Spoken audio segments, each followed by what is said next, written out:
A spacecraft is closing in on Mars at 12,000 miles an hour. In a few minutes, the Perseverance rover will be on the ground. It's on a mission like nothing ever done before. Searching for traces of life in an ancient river delta. And collecting samples for return to Earth. To get this far, its creators have endured gut-wrenching setbacks and a global pandemic.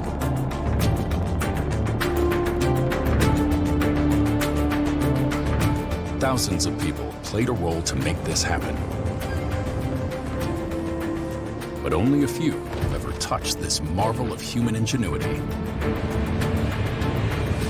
It takes great minds to build something like this. It also takes great hands.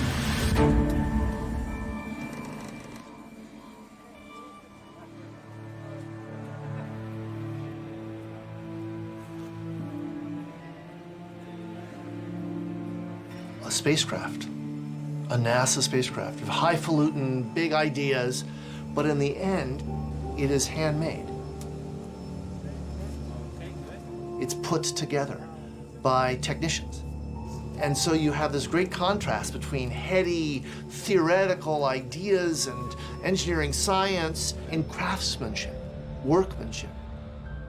And by the way, that's a big deal, because all the heady ideas don't go anywhere without it coming together the right way. We're going to stick the spacecraft on a rocket, light it up, and hurl it off towards Mars. There will be no intervention once we're done with this. We're going to have what we have, and if something's not right, or if there's a little tiny machine screw rattling around in there, the whole mission can be lost. As you design and build a spacecraft, there are always hurdles that come up. It's never perfect, it's never exactly as you plan. The engineers obviously are critical and pivotal to designing and testing, but the flight techs, they are the people making sure that what they put together is going to work on Mars. It's crucial to have everyone hand in hand working together. You don't have to have a college degree to do this, but all us techs do have a role. It's not like you can go on Amazon and order one of these spacecraft. Flight technicians are the only group that's allowed to handle flight hardware. We're unlike any other place on the planet. We're not industry. We're not pushing the techs to get things done quickly. It's all about perfection. We're mechanics putting together a spacecraft. It might be a little bit more sophisticated than being a grease mechanic, on an engine. But basically, we're space mechanics. We're good with our hands. We're good with tools, This is what I do. And if that leads to building spacecraft, then that's what I built. My understanding of theoretical and design elements is limited, but I'm the caretaker of many years of scientific effort. Countless man hours of the mechanical engineers, the design engineers. So behind that one piece could be hundreds of people. And we are entrusted with that system. Perseverance has the same basic design as the Curiosity rover that's been on Mars since 2012. But the payload is all new.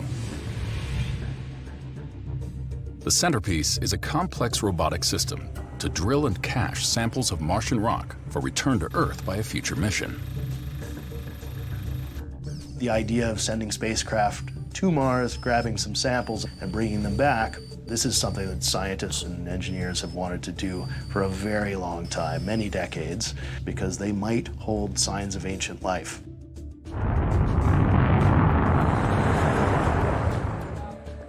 A device called MOXIE will attempt to extract oxygen from the thin carbon dioxide atmosphere of Mars, paving the way for future human missions if it works. There will also be an experimental helicopter, the first attempt to fly a rotor-driven aircraft on another planet. This team could be the Wright brothers of Mars.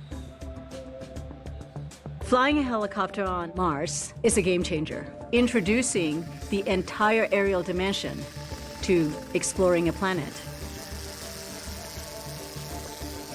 I mean, how often do you get a chance in a lifetime, right, to go for a first of a kind? Dozens of iconic spacecraft have come together at NASA's Jet Propulsion Laboratory over the past 60 years. Every one of them born from the marriage of visionary engineering and elite hands-on skills. At this level, some of those hands-on skills are as unique as the hardware they're building. You can go to school to train to fix jet engines, because there's lots of jets and they need jet engine technicians. But there's no school for spacecraft technicians that I know of. The closest thing to a school for flight technicians is JPL's legendary Building 18. This is the hub for the flight technicians. One of the oldest buildings on lab. It's been here about 60 years, and from here we're dispersed all across the whole lab. Jim Pearson started as a flight tech more than 25 years ago. Now he's the boss and head talent scout, recruiting people with the right stuff to work on spacecraft. I'm looking for an attitude. Somebody who's willing to dig deep. Somebody who can understand the importance of the work that we're doing. If you can come in with the right mindset, then you can be trained how to work on spacecraft. I remember very clearly the first hole I drilled. Here I am with a drill in a clean room with 4 people watching me, and I'm dealing with hardware that's worth millions of dollars. So if I mess up, that could be catastrophic. And I was reminded of that before I did it, and I was sweating. I was sweating bullets. Prior to JPL, I was working at a bike shop. You know, I'm used to having grease and dirt under my cuticles, so coming into a clean room's a big eye-opener. It was a culture shock. You don't want to be too fast-moving. You don't want to bump into anything. You don't want to drop something. You don't want to disturb this zen. I had nightmares about this. I do not want to be the one person that's going to ruin this for everybody. The technicians are a bit like a surgeon in that a slip of the hand, a mistake, and you really can lose the patient. So they have tremendous responsibility. Make sure there's room. The stakes are high, and everyone knows it. Even the veterans feel the pressure. You have to be able to really kind of block it out and not get nervous, even though they could say, oh, that's a $2 million camera, you know? And so you just don't tell me. I put in 6 screws in one day and come home exhausted because my level of focus on those 6 screws was so intense. They have to be so perfect, everything has to be so right and exact that you come home and go, why am I so tired? All I did was 6 screws. It comes back to the complexity of what we're building. You can't do this and not have problems. It's not that simple. Look, I'm an engineer. Up here, on this floor, in our offices where we engineer the spacecraft, it's intellectually collaborative. Wow, that's an interesting idea you have. I like that, right? Let's think about that, blah, blah, blah. Down there, it's actual touch labor collaboration. It's arduous, it's amazingly complicated. When you design a spacecraft, one of its greatest challenges is actually being made. And that's the techs. In March 2019, 16 months before launch, the spacecraft is in its final phase of construction in JPL's Spacecraft Assembly Facility. The rover is still a box full of wires, 3.5 miles of it, with 22,000 wired contacts. It won't get its name, Perseverance, for another year. For now, it's just the 2020 rover, still waiting for its wheels, robotic arm, cameras, and all the rest of its toolkit. Meanwhile, it's filling up with the electronics that will run all the hardware still being built. We have this phase of the mission called ATLO, which means Assembly, Test, and Launch Operations. But along with being a phase of the mission, it's this army of people, it's like a SEAL teams almost, very carefully chosen, very select group of people that physically build our spacecraft. ATLO is where everything comes together, the integration of all the major components. The ATLO team will eventually be on the launch pad. They'll be conducting launch pad operations. The ATLO team is responsible not only for assembling the spacecraft, but for making sure that it works as a system when all the parts are put together.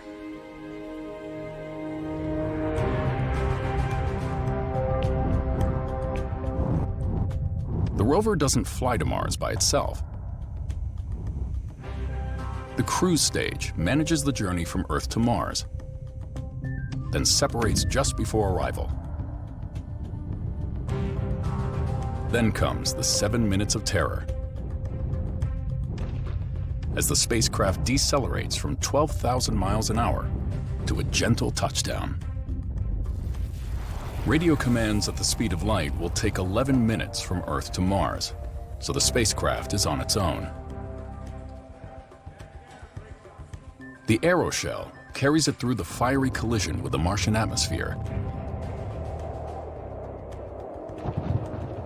Then deploys the parachute from its mortar.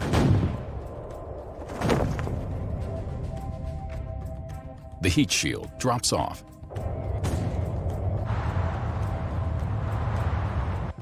And the rocket-powered descent stage takes it the rest of the way in.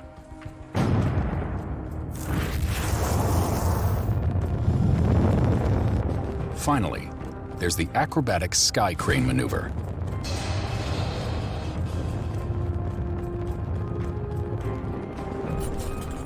And then the rover is on Mars. Let's start pushing northeast.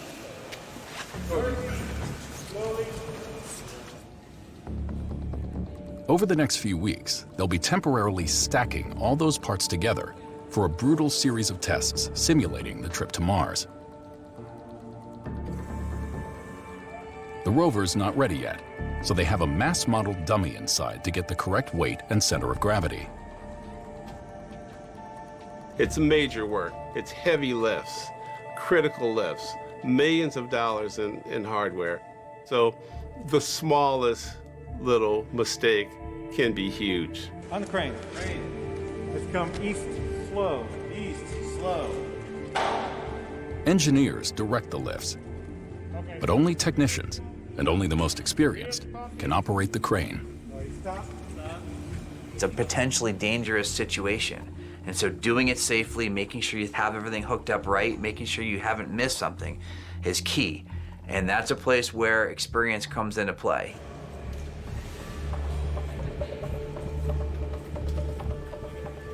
You're now swinging a few tons in the air, and there are hazards there.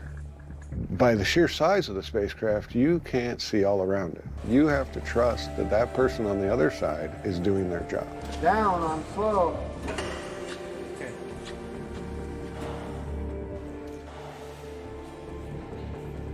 There are certain key moments that it just takes your breath away.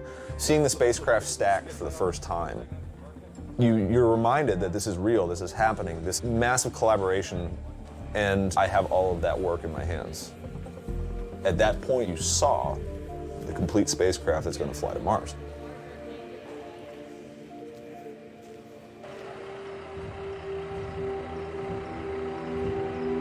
The stacked spacecraft is now ready for its first major system test.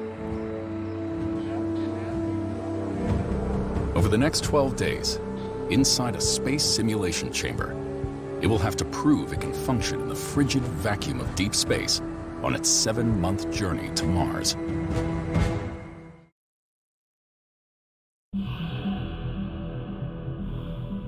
Has life ever existed beyond Earth? Does it today? Has it ever? Has life ever emerged on another planet? You know, as astrobiologists, we believe it must have, but But right now, we have no evidence. So we're going to Mars, we're collecting the first samples from another planet with the intention of one day bringing them back to our most powerful laboratories on Earth, and we can analyze them for signs of ancient life with instruments that are way too big to ever fly to Mars. We're headed to a place called Jezero Crater. The big signpost is the Delta. Up in the northwest corner, we see this beautiful fan-shaped feature, and a delta really only forms on Earth where you get a river flowing into a standing body of water. That tells us very clearly that 3-some billion years ago, there was a lake in Jezero Crater, a great place for life to survive and thrive if it ever emerged on Mars. We know exactly where we're going now, and it's an incredibly exciting time. A lot of 2020 scientists, like Ken Williford, trained as field geologists, exploring landscapes and unraveling stories rocks can tell about the past. With a rover on Mars, though, they'll have to work from home. They've been practicing remote geology. One team out in the desert playing the rover on Mars, We got all these cables here. pointing cameras at rock formations and streaming the images back to JPL. Another team at JPL practicing how they'll interpret images from Mars and make decisions about what to do next. Then they visit the site to see what it looks like in person. Everyone was looking at the images on their computer, looking at the data, very remotely, just like we do on Mars. But it's really a different kind of experience when you can come out here as a person and look at the rocks yourself with your own eyes and point the instrument at the outcrop and get that data back real time. And I think it just gives people a new perspective on the observations that come down from a rover. It reminds you that when you are looking at the images that are on Mars, there's a whole field site there.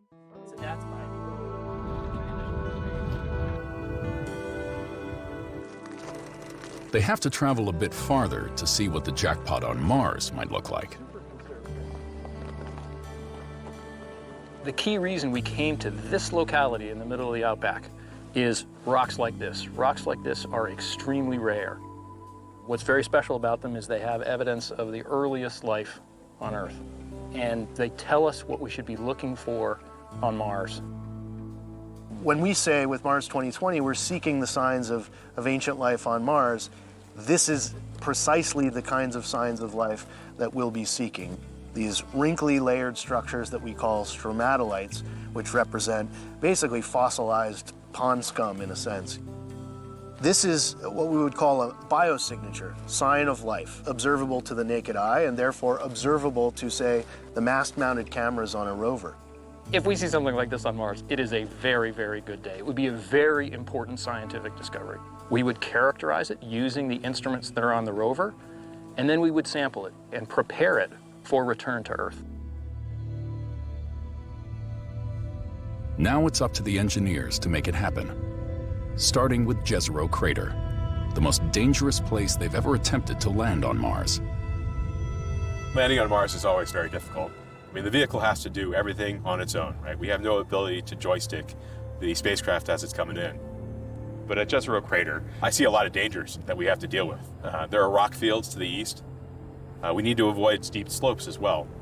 There's a 60 to 80 meter cliff that we definitely don't want to land on. That would definitely be a bad day.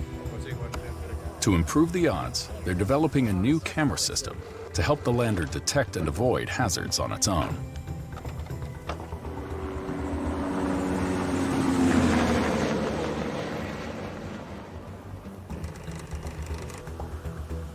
We're deep into the second week of testing. This critical piece of new technology for helping us land safely at Jezero.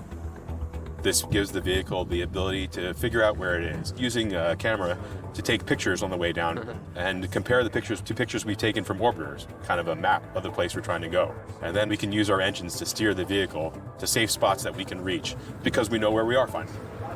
Everything still has to go right for us to make it. It's my job to be nervous about everything, but what we've been doing this week has given me a lot of confidence. Landing on Mars is never a sure thing, but it has been accomplished before by some of these same JPL engineers. And apart from the new hazard avoidance system, the descent stage is pretty much the same as it was for Curiosity, built by many of these same techs. The biggest risks on any mission are the things that have never been done before.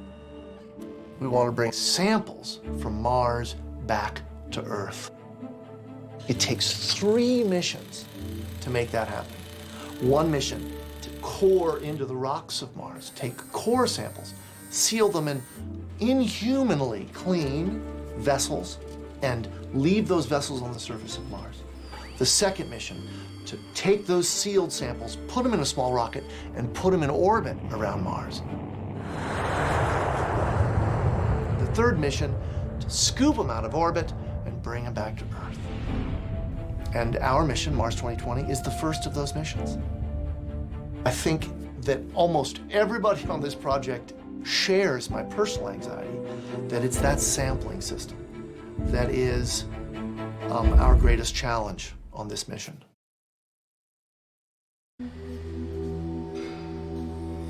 I'm the chief engineer for the project, and I try to be able to span the range of all the different elements of the spacecraft and then find the holes in our defense against mistakes and our defense against risk. Prior to having this job, I developed the sampling system. This incredibly challenging set of mechanisms that we use to core rocky samples and keep them clean and move them through and process them and collect them. We have a sample tube that sits inside this drill. The drill bit's put into a corer, and the corer goes, and as it does that, it shoves that column of rock into the sample tube. We then bring the sample tube out. We're doing this with the sample handling arm on the inside of the spacecraft. And we move that tube to a station that assesses the volume, to a station that takes images. We put a seal on it, and then we put that tube back in storage. We got 43 of these tubes inside the spacecraft. We can do that 43 times. A rocky core. This is what it's all about. We want to bring a sample like this. We want to bring 30 samples like this back from Mars. And so we're putting our system together, this behemothly complicated thing. It outstrips the complexity of anything that's been created by humans and put into space, ever. This equipment is not going to Mars. This is our engineering model, so it's built to be as flight-like as possible with the same functionality as everything in Mars.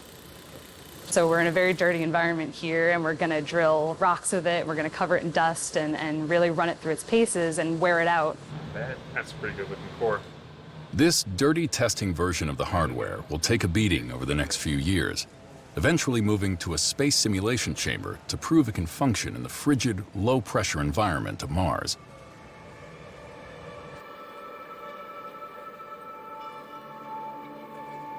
Two flight versions, one of which will actually go to Mars, are still being built at this point under very different conditions. One of our key concerns with Mars 2020 is keeping it clean. So we're going to Mars, we're spending a lot of resources to collect these samples. We don't want to be analyzing bits of Earth. On a good day, the air outside JPL, just north of Los Angeles, is a soup of hydrocarbons and millions of microscopic particles in every cubic foot of air. On a bad day, it can be in the hundreds of millions. The spacecraft clean room is filtered to no more than 10,000 microscopic particles per cubic foot. The ultra-clean rooms, where the flight sampling hardware is built, have no more than 100 per cubic foot. About 2.5 years ago, they came to me and said, we need to set up some clean rooms that could handle this cleanliness level. It's something that we've never done here at JPL before, and we don't know how to do it. Everything inside the clean room had to be brand new, which means brand new flow benches, brand new toolboxes with brand new tools. All the computer systems are brand new, everything, right out of the box. and born into the clean room. It took a year for me to get them up and running. No joke. It took a year. It was crazy. The technicians have been part of the team from the get-go, sort of authored this approach and verified that we could actually pull it off. The rules for the ultra clean rooms go way beyond what's required in any other clean rooms at JPL. They start with the same gloves, masks, and bunny suits. There's the same air shower on the way in. But in these ultra clean rooms, that's just the beginning. I work with the bits and core team, and this needs to capture what's coming from Mars, not what's coming from Earth. So we have to take extraordinary measures. I've got technicians over in the ultra clean rooms that are wearing double bunny suits, double gloves. Anything that can produce a particle that can cause contamination is not allowed. No scented shampoo or conditioner, no perfume, no cologne, no makeup, things like that. The rule is if we smell you before you go in, you can't come in. You can't smoke. Oh, a few people needed to quit that. Yeah, it kind of became like JPL urban mythology. Double bunny suiting and all stainless steel tools. You'd hear these incredible things they were doing kind of on the bleeding edge of technology. We rarely see them. They're almost the ghost of lab. I honestly don't even know what to expect.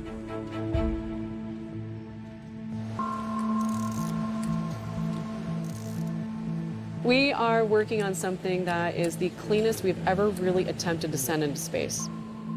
So we've had to rethink, how do we do this as cleanly as possible and keep all those particles off the rest of the surface of the flight hardware? Cleanest of all are the titanium sample tubes that will preserve Martian rock cores from the moment they're drilled until they return to Earth. By the time they go to Mars, they'll be the cleanest things ever made. That is not hyperbole. Literally cleaner than anything humans have ever made. Even gloved hands can't touch the tubes during cleaning. In hands-free cages, they'll go through a barrage of chemical solvents. They've been through a complex manufacturing process: machining, polishing, special coatings, often sterilized between steps. And now, before they go to the techs for mechanical assembly, they're cleaned again. Multiple soaks and solvent tanks agitated with high-frequency sound strip away more particles and organics. No particles thicker than a strand of hair.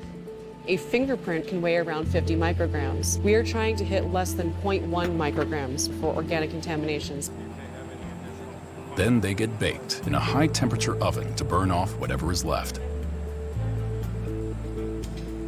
They're building 200 of these tubes. In the end, 43 of the most pristine will go to Mars. In the meantime, the technicians have to add mechanical parts without contaminating them. That happens in an even cleaner room, with sterile gloves, sterile smocks, and sterile goggles on top of everything else. They call it Area 151. Ready? Go. You can go in now.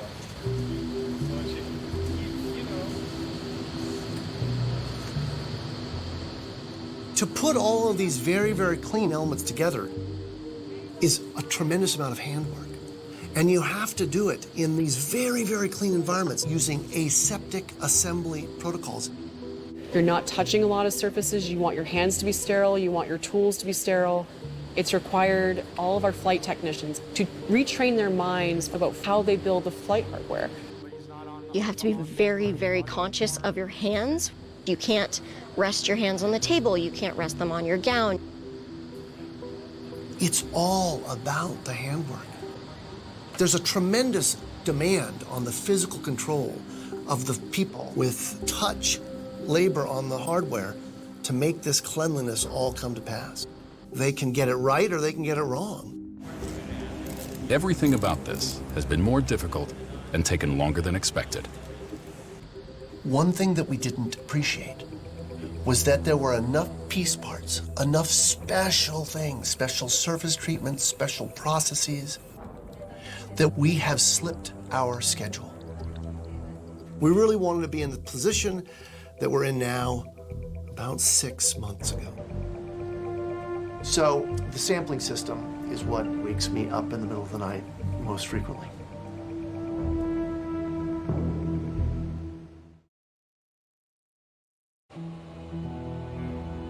Up the hill, as they say at JPL, is a legendary spacecraft torture chamber called the 25-foot space simulator. This relic from the early 1960s, declared a National Historic Landmark, is still the state-of-the-art for recreating the punishing environments of space on Earth. After the whole spacecraft's been assembled, we'll roll it through the high bay here and load it into the chamber. The primary function of this is to simulate space as the spacecraft is actually flying. It simulates the extreme cold of space and the extreme hot, from the sun to the shade, as well as the high vacuum, the lack of pressure. We're gonna light off D5. The walls and the floor of the chamber are flooded with liquid nitrogen, which cools it to about negative 180 C. That's 292 below zero Fahrenheit. We can then use the solar simulator to heat up the top of the spacecraft. The light that you see here is actually coming from a xenon arc lamp that's 2 floors down, shining up through a lens assembly on the 2nd floor. Right now we have 1 arc lamp running. We'll run about 18 lamps during the actual hot case for the spacecraft. The hot case can reach 212 degrees above zero on the sunny side of the spacecraft. Exploring this building is a bit like going back in time to the beginning of the space age.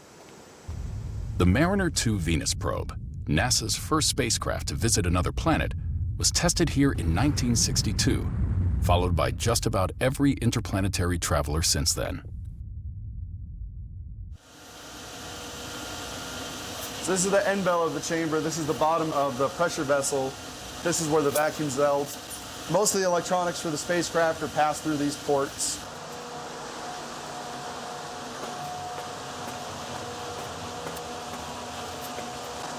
This is a 32 kilowatt arc lamp. Right now it's running about 20 kilowatts. This is just one. We would usually use 18 of them for our warm case for the spacecraft. The 2020 spacecraft, minus the rover, is now in the chamber for its first major system test. Over the next 12 days, it will experience most of the extreme deep space conditions it has to survive on the way to Mars. The simulator can also replicate the thin, dry atmosphere and wide temperature swings on the surface of Mars.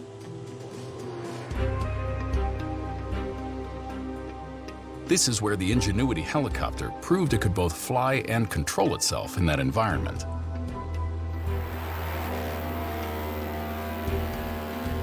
It had to be very light, just under 4 pounds, but powerful enough to spin the rotors at 2,400 RPM to generate lift in an atmosphere less than 1% as dense as Earth.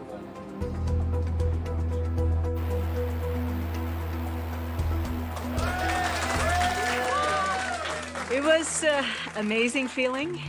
We've been working for 4.5, almost 5 years. It's a huge milestone for us. It will travel to Mars attached to the bottom of the rover and drop free when it's time to fly.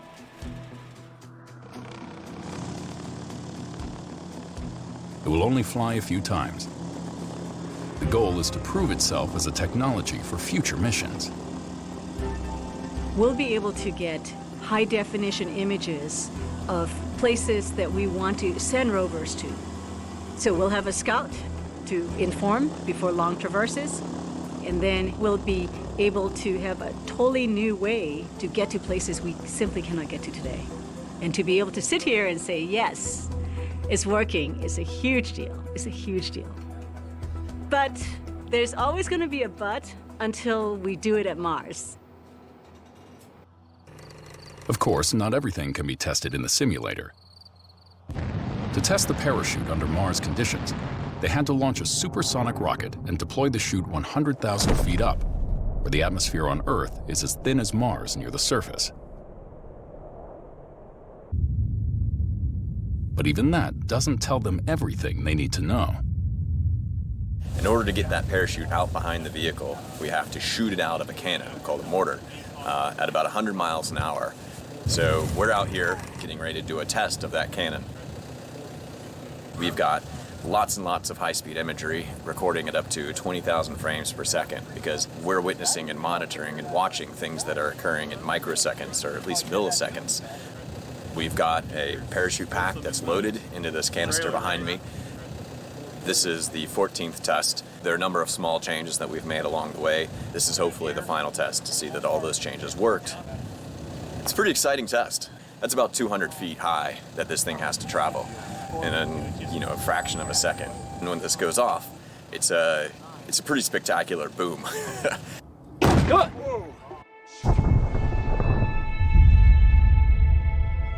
It's 108 grams of black powder. We study, we analyze, we predict, we model all of these behaviors, but it's not until we actually do a test like this that we get to see if it works the way that we need it to. That's true of pretty much every element of the spacecraft. A near twin of the flight rover, designed for hard testing, is spun up to 18 Gs on a centrifuge to simulate the crushing gravitational stress of launch and landing. That's about 6 times more than astronauts experience on launch from Earth. The wheels and suspension have to survive the shock of landing.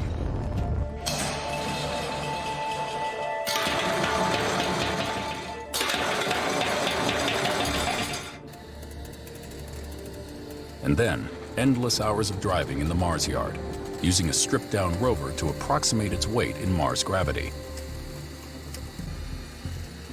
The Perseverance wheels are more rugged than the ones on the Curiosity rover, which took an unexpected beating in the early days after landing. When the problem first appeared, they built a test track in the Mars yard to get an idea of how much longer Curiosity's wheels might last. Helping to build that track was James Bailey's introduction to the elite world of spacecraft development. I went up to what is known as the Mars yard, and I was handed a 20-pound sledgehammer and a bucket of rocks and said, "You're gonna break some rocks."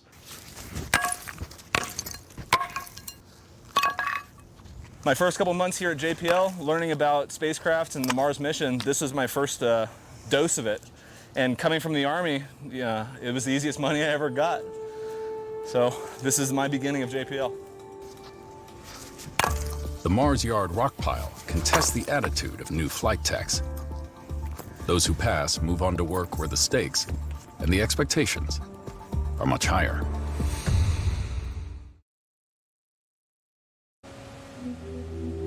The team building the rover's mobility system, wheels and suspension, has been at it for 3.5 years. In a little over a month, they'll deliver it to the flight rover. Today, they're drilling holes through the titanium suspension by hand. They got about 30 plus high precision holes that they're drilling. It's titanium, so it's very difficult to drill on its own. But then, irrespective of the material, it's still difficult to hit the kind of size tolerances that we're after. We're talking 10,000ths of an inch. But we don't get to mount our suspension to a drill press or to a mill to make these holes. Everything has a feel to it, whether it's the drill speed, the temperature, the material. You're communicating with the hardware. All the techs have that sense. I think some of the engineers at the beginning of this would have said, you can't achieve this kind of precision by hand, starting from a really small hole, making it a little bigger each time. But now we can hit hole after hole to that level of precision.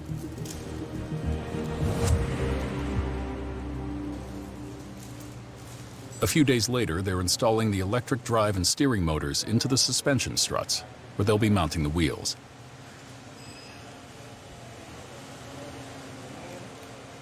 It's some of the most critical hardware on the rover, and some of the trickiest to handle. These actuators have to be rugged enough to work for years on Mars at temperatures that can swing 100 degrees in a single day. but they're vulnerable in human hands. The rover has 10 of them. It took years to build and perfect 12, giving them 2 spares. That makes them worth about $1 million apiece. It's definitely a moment where you need to be extremely focused. There's no room for error. You kind of have to drown everything else out and at the same time not be afraid. You know, we're at a phase now where the stakes are really high, and it's not so much about like monetary value of something, it's really about irrecoverable schedule at this point. We're looking at years and years of another team's work, and now it's our responsibility to see it safely onto its next destination. The electrical cabling harness, another system representing years of work by another team.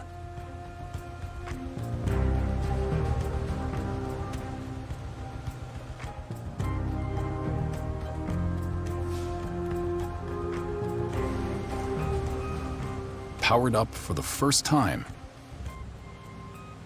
everything works. That was pretty good. Now it's ready for wheels.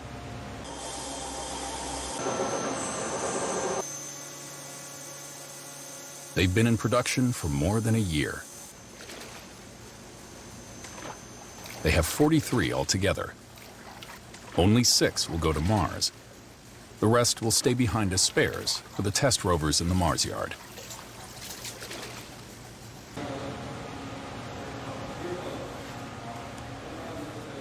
Now, just days away from delivery to the flight rover, they're in the hands of the mobility team for the first time.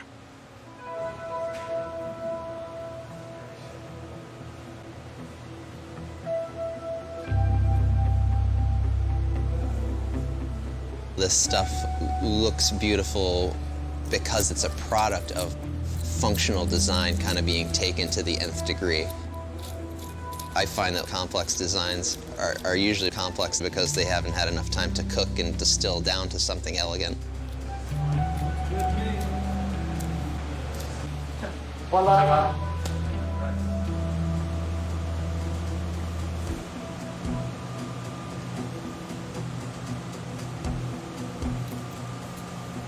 You know, it feels really high pressure now because it's not a few different piece parts in different people's hands. You know, it's one big installation. So we feel a great sense of responsibility, I think, to really not mess it up in these final stages.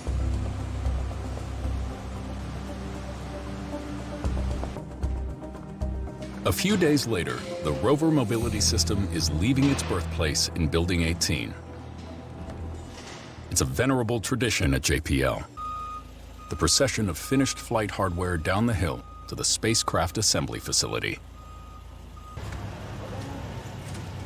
This is where the people who built it say goodbye to hardware they've been working on for the past 3 or 4 years and hand it over to ATLO, the assembly, test, and launch operations team. Who's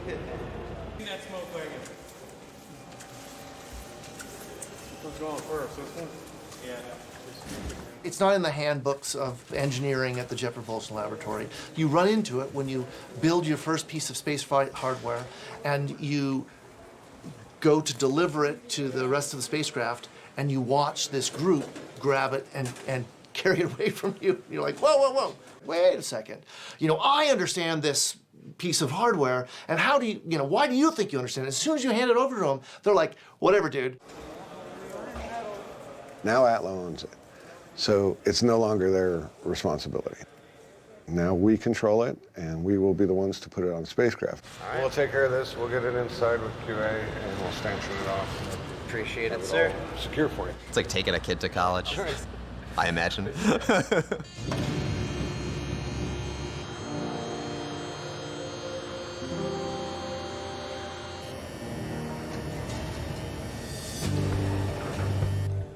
You deliver to ATLO, and then it kind of becomes possessed by this group of people.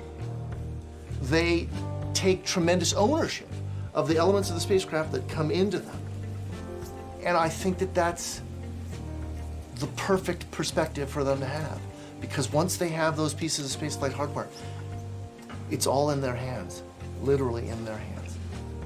If you make mistakes at that point, they can be very, very, very costly. They can conceivably cost the mission.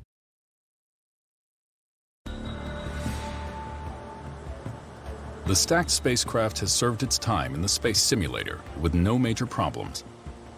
From here, it goes back to the clean room to be taken apart again and given its final tune-up. From now on, it's going to be all about the rover. First up, the remote sensing mast. Essentially the rover's head, with high-resolution color cameras, navigation cameras, and the SuperCam laser.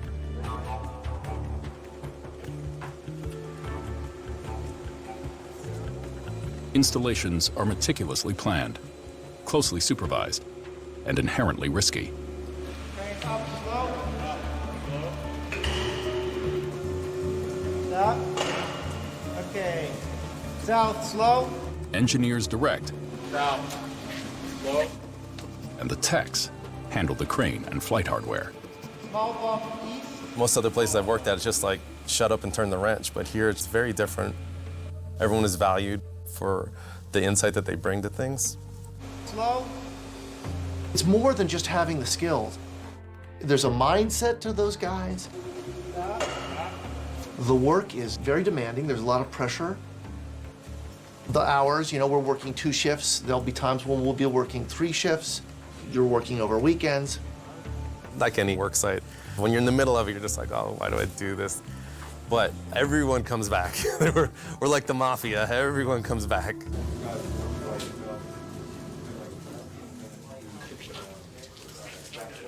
I must be nervous. My sweaty hands won't go into these gloves soon. A week later, it's time for the wheels. But yeah, by the end of today, both sides should be on. No pressure. Okay, let's shower time. Shower time.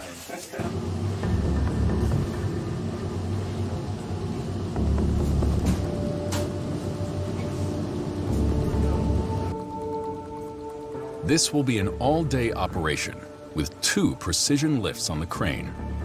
Crane west, slow. West, slow.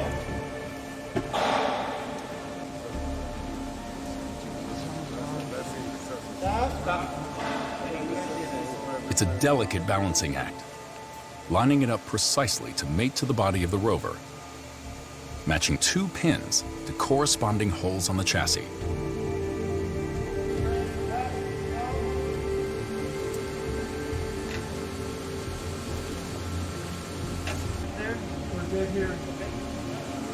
The tolerance of the pinholes is 1/1000th of an inch. Stop.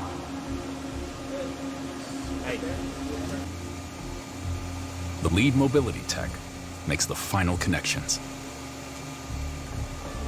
In line 340, correct.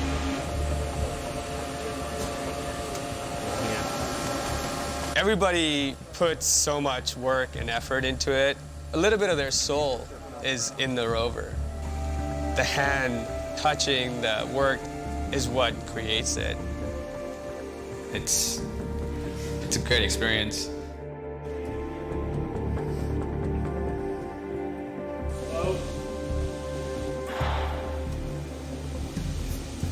Pretty cool.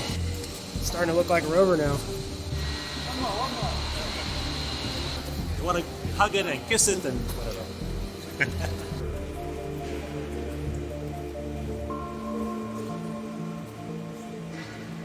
The robotic arm is next. A 7-foot-long, 5-jointed limb that will carry the drill turret and 2 science instruments to analyze rocks. It connects to the rover through a single mounting plate. And because this mission is looking for signs of ancient life, the mating surfaces, which won't come apart again, have to be as clean as possible. It's my job to make sure that as we build this rover, that we do it in a clean way so that we don't contaminate Mars with our Earth bacteria. Because we're bringing samples back, we also have to make sure that we don't find any dead bodies of Earth bacteria that may be mistaken for ancient fossilized microbial life. They sample for certain microbes that could potentially survive both the cleaning and the lethal environment of space. The spacecraft isn't sterile, but we have a maximum limit based on this whole journey. It can still be a certain level of dirty and still be clean enough so that it doesn't contaminate Mars because it goes through these harsh environments.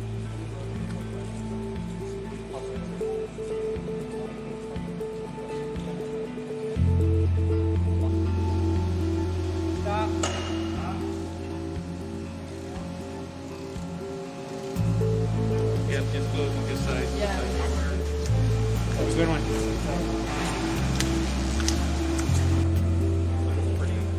The turret, the business end of the robotic arm, holds the rock coring drill and 2 science instruments.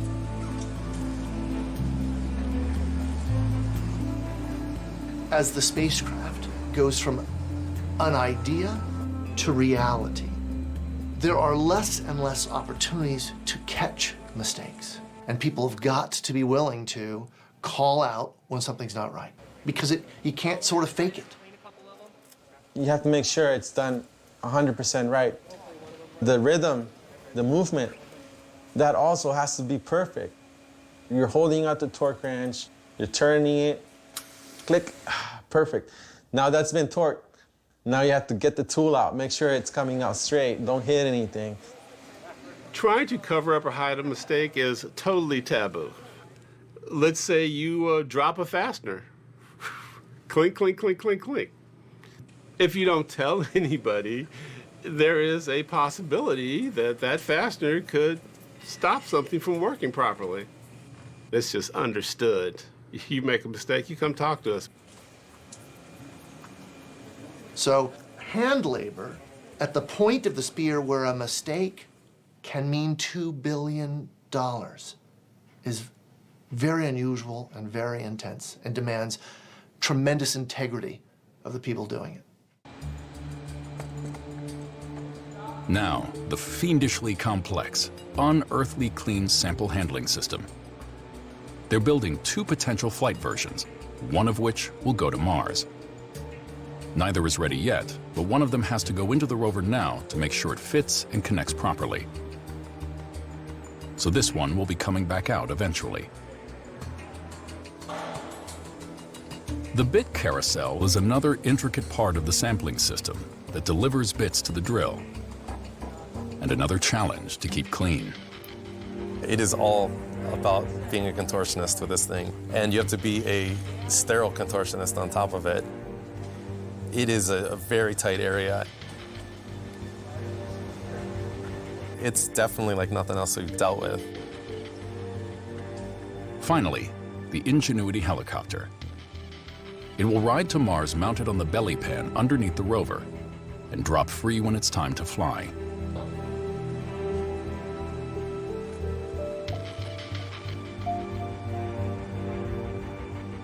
This is something that not very many people get to do. Build these spacecraft with their bare hands. So being a part of this is pretty amazing. One of the most incredible things about being at JPL as a scientist is putting together this scientific way of thinking that is really trying to understand how natural systems work.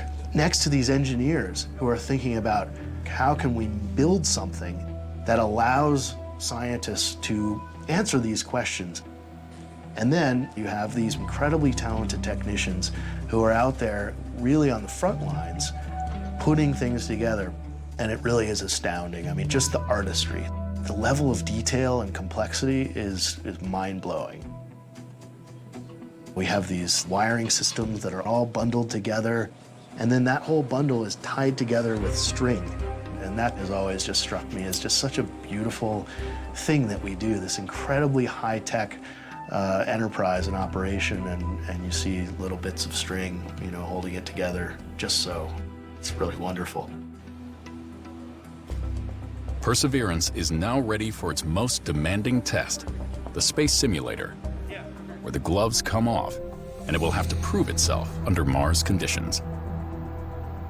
That is a biggie. If we get through that, you can really have a good determination of are we going to go or not go.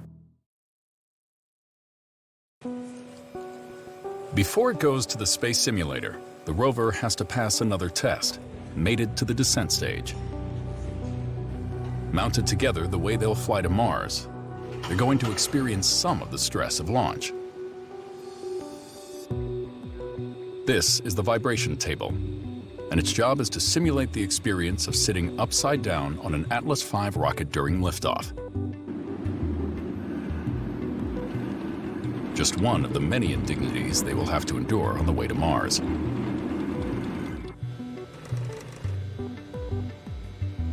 A few days later, the rover moves on alone to the 25-foot space simulator. For the first time, it carries its weight on its own wheels. Now comes 2 weeks of virtual Mars, a critical test of survival for the journey ahead, and at least 2 Earth years on the surface.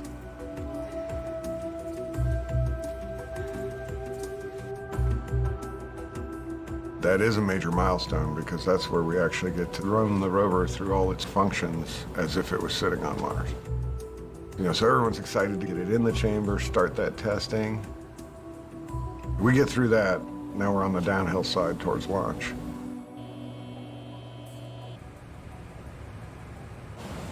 We have the Mars rover in the chamber right now doing her system thermal test.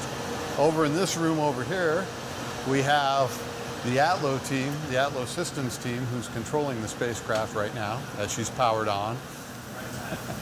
We're working 24 hours a day, 7 days a week for 14 days on this test, and we haven't killed anybody yet.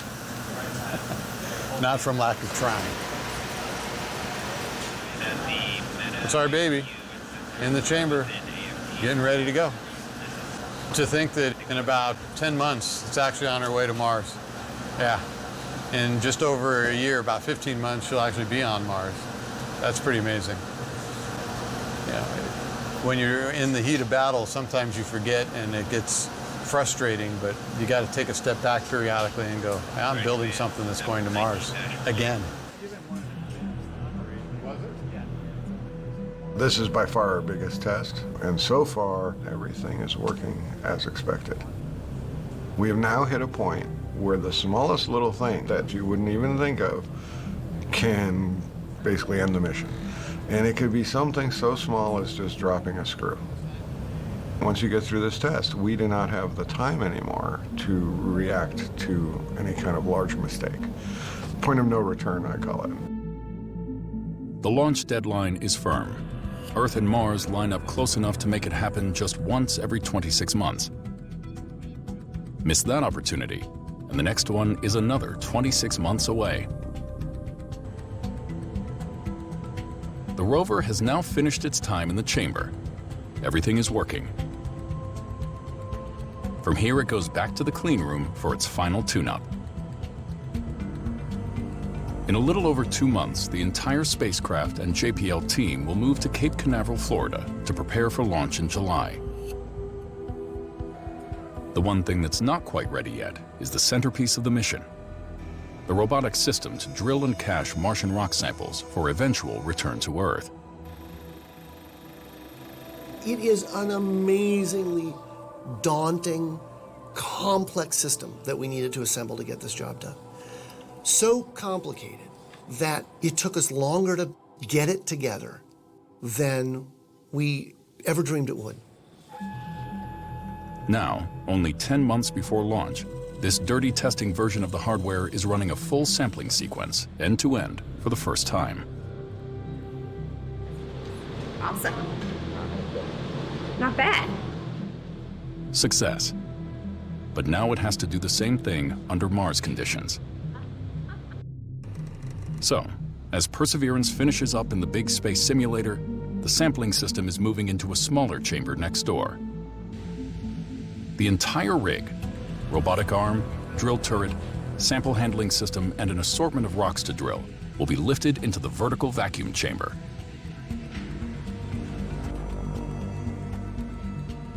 Once sealed inside, the system will have to prove itself, repeatedly, drilling cores and handling samples exactly as it will happen on the frigid, airless surface of Mars.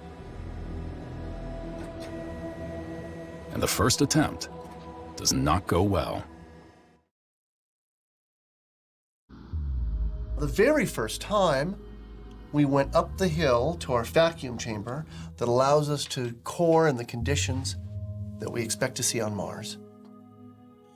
The very first tube we put into the coring bit. We put that bit, we took a core, we broke it off, click. We brought it back into the rover. We took our little sample handling arm, reached up, and went to pull out the tube. And the tube was stuck inside the bit. We're now calling that Excalibur. The sword is stuck in the stone. The tube is stuck in the bit. What's the significance of that?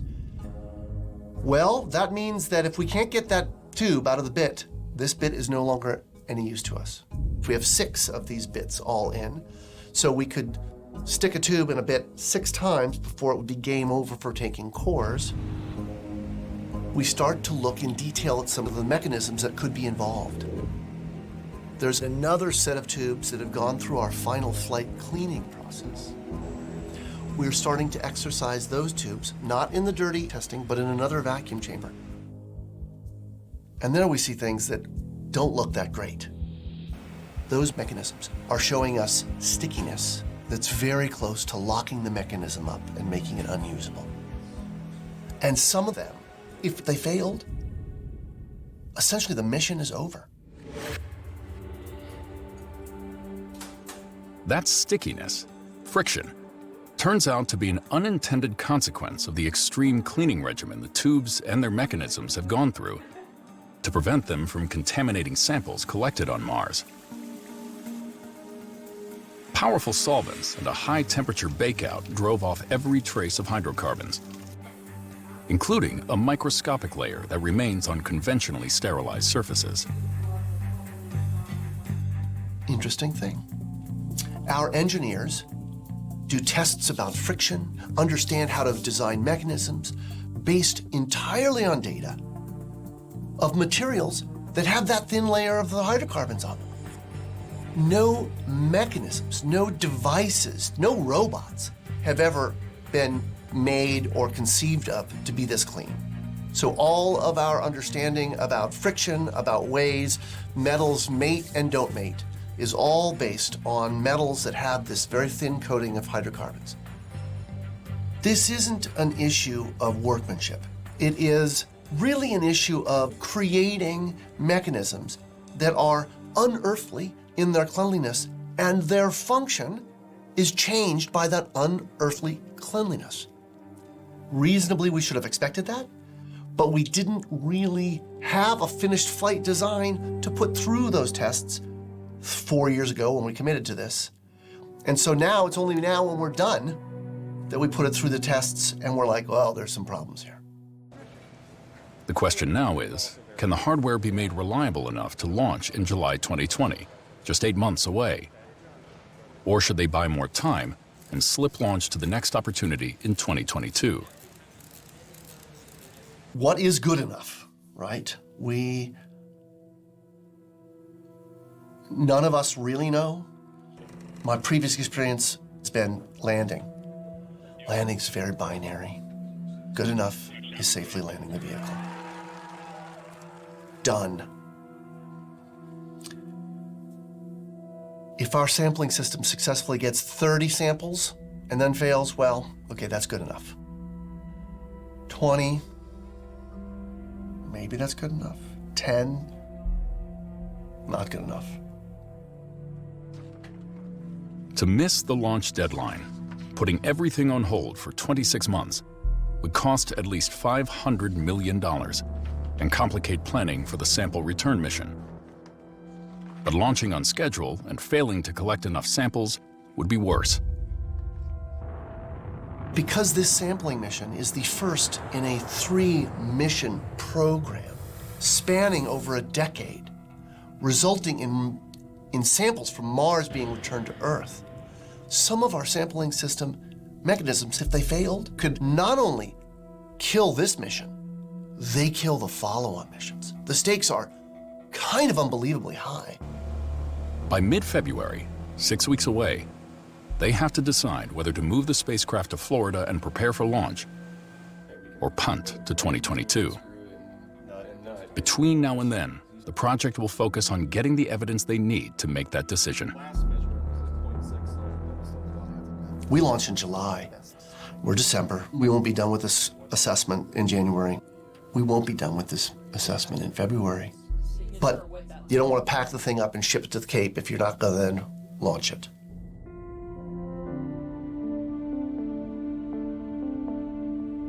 It's not unusual for Mars missions to flirt with disaster. In fact, it's almost routine, since each new mission is trying to do something that hasn't been done before.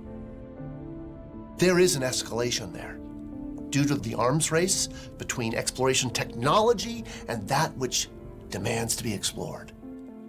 I mean, this is so much more incredibly intense than Curiosity, which slipped because it was so much more incredibly intense than Spirit and Opportunity, which were, I mean, each time, right, our ambitions, we step up to a bigger plate. We take a swing at it and we come very close to not making it. I think that that's good in some regards. I believe that one of the things that we're doing here is performance art, in the art of the possible. We're asked, this lab is a place where we do things that people don't think can be done. But that means you're very close to doing something that can't be done. To understand what they're up against, they'll need all the sample system hardware for new testing. So the version installed in the rover a few months ago is coming out. The other flight unit, the one that's been struggling in the clean vacuum chamber, is also coming out. Both are headed back to the ultra-clean room while the team comes up with a plan to save the mission. The rover is ready to go. It survived the space simulator and passed its first driving test. Woo! Moving. Oh my gosh. The JPL crew is preparing to take it to Florida for the final push to launch. But with the sampling system in trouble and the launch deadline in jeopardy, no one really knows what's going to happen next. At this point, usually the guts of the rover are set. Once it's closed up, this is where everything's going to live, and it's not like that anymore. There's always kind of a straggler. There's always a problem, and like, oh, we'll deal with it in Florida, but not on this scale. It has not been easy. I've never felt as much uncertainty, but we haven't played all the cards yet.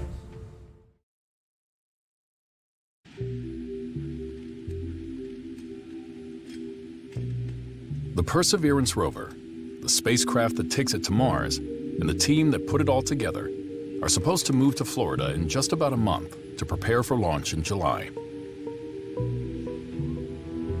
The primary mission is to drill Martian rock cores, cache them in sterile tubes, and leave them on Mars for a future mission to pick up and return to Earth. The rover and the rest of the spacecraft have been tested, proven, and are ready to go.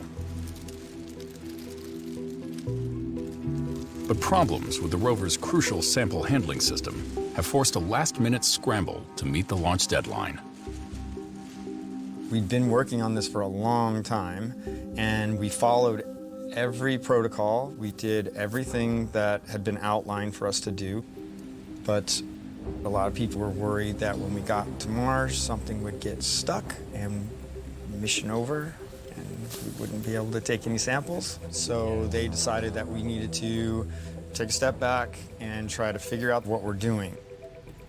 We are in the middle of a suite of testing, both dirty testing up the hill in a vacuum chamber where we're simulating Mars environments, and dirtiness and coring and looking where dust moves and how it gets into trouble or not.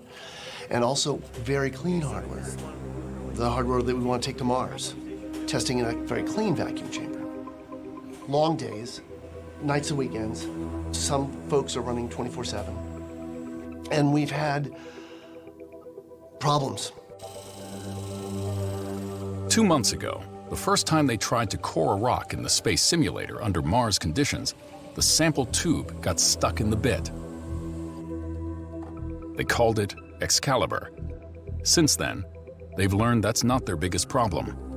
So we have that Excalibur that got stuck, and the analysis suggests we've got a piece of dirt or debris just in an awkward position. We've continued to successfully take cores in dirty testing. We're now up to core 13. That's the good news. But the investigation into why Excalibur got stuck has uncovered other, more serious problems. The new things that have happened is in our thermal vacuum chamber with the clean hardware that's going to Mars. At cold temperatures, we saw lots of failures to get tubes just to go into the bits.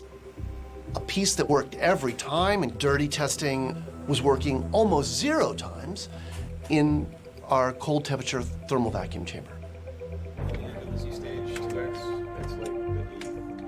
We now have a war room for a vast majority of the hours of day. There's people in that war room working those problems. Flight stuff is good. What's our conclusion? As each issue comes up, we work to knock it down, to understand it, to figure out if we can live with it. Every morning, I come in ready to kick the butt of every problem we've got on our list. And every evening I leave feeling a little discouraged that maybe we're not going to kick all of the butts. The good news is the next morning I've reset and I'm ready to kick them. Even if all the butts get kicked and they proceed with plans to launch in July, the sample handling system still won't be ready to install on the rover until after the spacecraft has moved to Florida. I think it's going to be a little hectic because there's a lot more to do, but we're gonna figure this out. So let's do what we always do. Let's relax, look at the problem, solve it, and move forward. The job that the flight techs do, a lot of times we're dealing with people that are under a lot of stress, and we need to know how to deal with that person to really get to what they want to do. Everybody's still doing their thing. They can't stop. At this point, everybody is so driven to take this to its completion and make a really good product that nothing is going to stand in their way.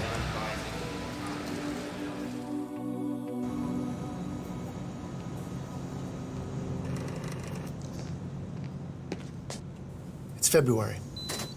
3.5 months have passed, all in since things got a little sideways.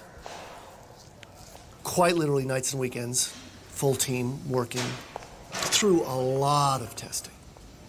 God, we are beating the bejesus out of this thing. We are really working the system very hard. The big thing that we have struggled with over the last 3 months has been our sampling tubes. The sample tubes go into the bits, inside the beast. Getting them in the bits, we really struggled with. And we really struggled with it because of friction. And because when we make these items unearthly clean, the friction that arises between these metals is much stickier. So, our strategy has been to change the way we clean these tubes. We're only doing the unearthly clean on the piece of the sample tube that matters, where the sample will come in contact. The tubes get another barrage of solvent baths like they got before. But now there's a final rinse with another solvent called hexane, carefully applied just to the parts of the tube that would come in contact with the sample on Mars. All this makes it possible to do the final bakeout at a lower temperature, making things a bit less clean to reduce the friction, but still clean enough to protect the samples. We were driving the cleanliness of the mechanism piece to as clean as the sample, the part that the sample has to go into. And now we are letting this be still cleanest thing that ever goes into space, but only the business end of the sample tube gets this final set of solvent rinses, which takes it to that unearthly level of cleanliness. That's helped. Second thing we've done is done a lot of practice of getting these tubes into bits and discovered methods with our little robot arm inside the vehicle to be successful even in the presence of these higher frictions than we've hoped for. Sweet. And when we do that, it works. So I think we'll be probably more successful because of our challenges than we would have been if we hadn't had them. We've kind of emerged out the other side with a deeper understanding of the complexities of this thing that we created. Some of which we love and some of which we hate, but all of which we think we can fly. All of which we think will be successful at Mars.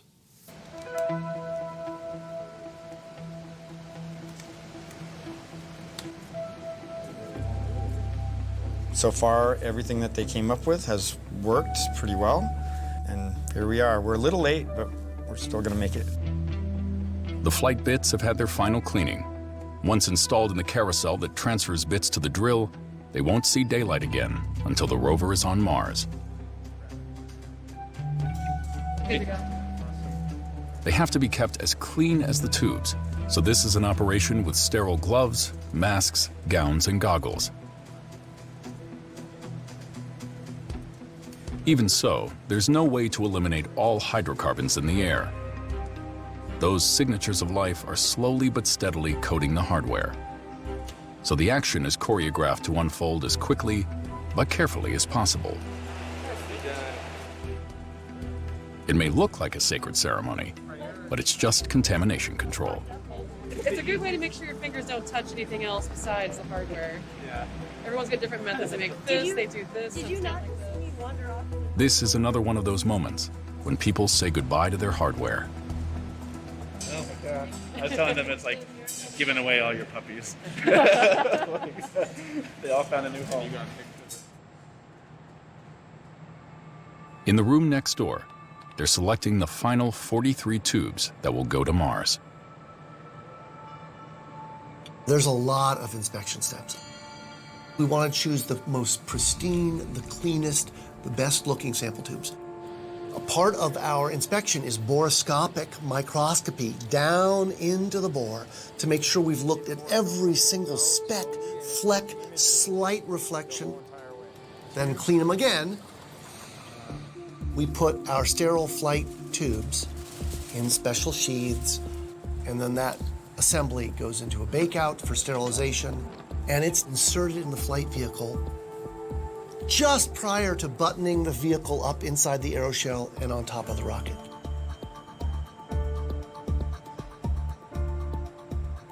This is just the start of the journey, literally, for these pieces of hardware, which will be the first pieces of hardware in history to go to another planet and come back. Their trip is just about to start.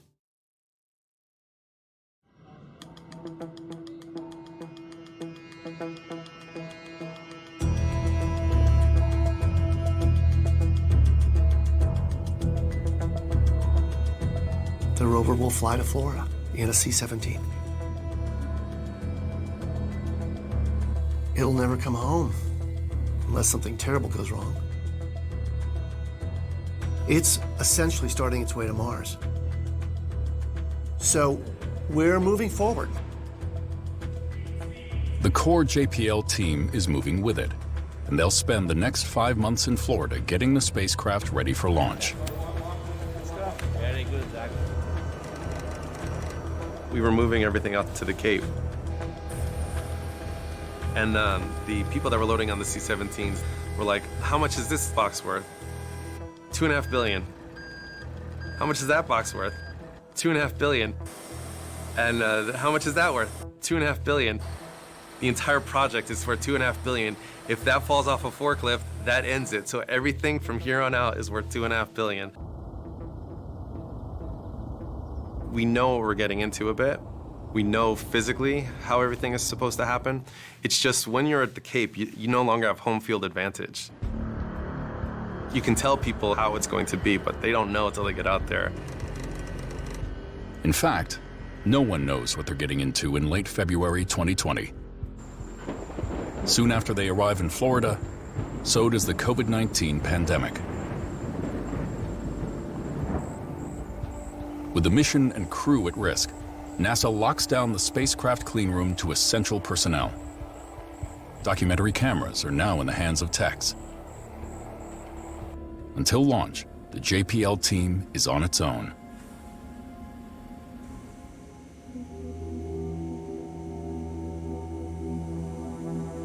A multi-billion-dollar, 8-year production with a cast of thousands is down to just the handful of people who know how to assemble the spacecraft, test it, and get it to the launch pad.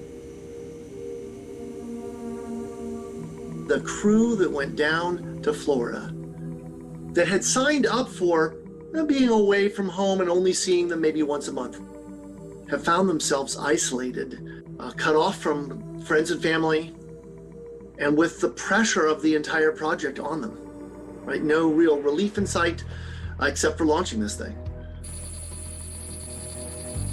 Just before the pandemic hit in Florida, NASA revealed the winning entry in the contest to name the Mars 2020 rover. Perseverance. You know, when we got the name Perseverance, we got that on the 5th of March. What appeared at the first week of March like a good name has ended up being prophetic, really. I mean, I cannot think of a more perfect name for this moment in our project, for this moment in NASA, and perhaps in this moment for the world. We're gonna have to persevere. Toward the end of May, the final pieces of the spacecraft arrive in Florida. Those unearthly clean sample tubes that nearly scuttled the mission a few months before. The sampling system is so complex and so vulnerable to contamination, the team that built it traveled with the hardware from JPL to do the final installation. At some point, it becomes personal. That's my hardware. My hands have put it all together. I've built it from nothing. If something goes wrong, you feel an emotional attachment to the hardware. All the folks that have been building, all the technicians and other folks, they kind of share that same attitude. They're really involved in it, and they're really taking ownership of what they're doing. They made hundreds of tubes. Only 43 are going to Mars. What happens to the rest? They have looked at the internals and they've estimated that it's just shy of a shot. So somebody may fill one of those and take a shot out of it, and not a flight one, but we'll see.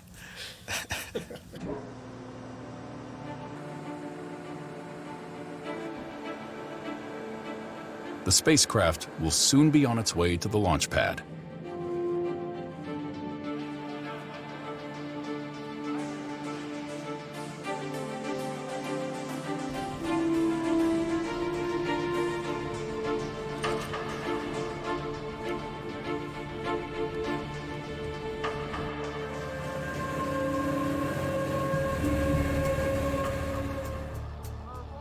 The rover has a nuclear power supply that will charge its batteries on Mars. The very last job for the techs is to install it when the rover is on top of the rocket. We are on top of an Atlas V rocket. Everything is ready to go. And this rocket is swaying.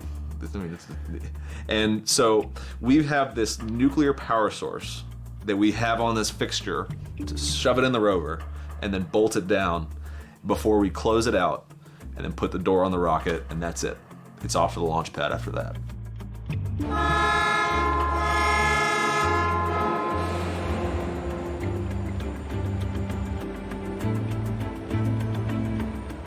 It is a very unique experience. You start having nightmares about everything going wrong. You have trouble sleeping because once it's taken out to the launch pad, There's not a lot else you can do. You've buttoned everything up and it's ready to launch. So now you're like, are we gonna launch? Is everything okay? Is the rocket okay? Do you realize how many things have to go right for this to actually work?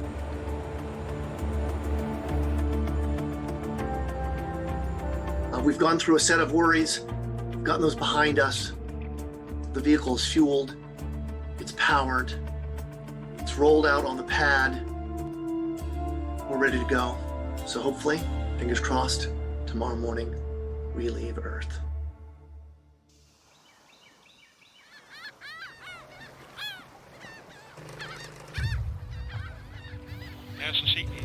SSE is go.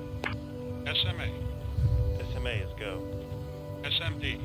As soon as that spacecraft leaves the planet, this Earth, I think that's really when it's going to set in. Go Atlas. Go Centaur. Go Mars 2020. That's all I want to do is watch it take off and do exactly what it's been made for. Launch director. LD is go and you Man, mind blowing. This is to me like a dream that I'm part of this team. Proceeding with the count. ALC, verified T0 is set for 11:50 Zulu. Now it's on that rocket. The countdown's happening, and you can't do a thing about it. 8, 7, 6, 5. Crossing your fingers going, don't blow up. Ignition 2, 1, 0. Release and liftoff as the countdown to Mars continues. I can't tell you the feeling that you get when you see that rocket light up. That's something that we did. That's something we created. And it's like nothing else to be part of that. You hear about that Mars rover, that's something that I built. Hey, I worked on that. You know, I had a hand in that. And Atlas TU has gone to closed loop control. Everybody touches it, and a little bit of their soul goes into it. Coming up on 30 seconds in the flight, the RD-180 is throttling down as expected. You see it launching, and then the sound is hitting you. And you're realizing that this thing is going.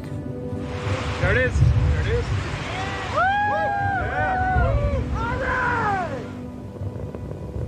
Wow. Listen to that. It's just incredible that it was here one day, now it's And now it's gone. Your baby's gone.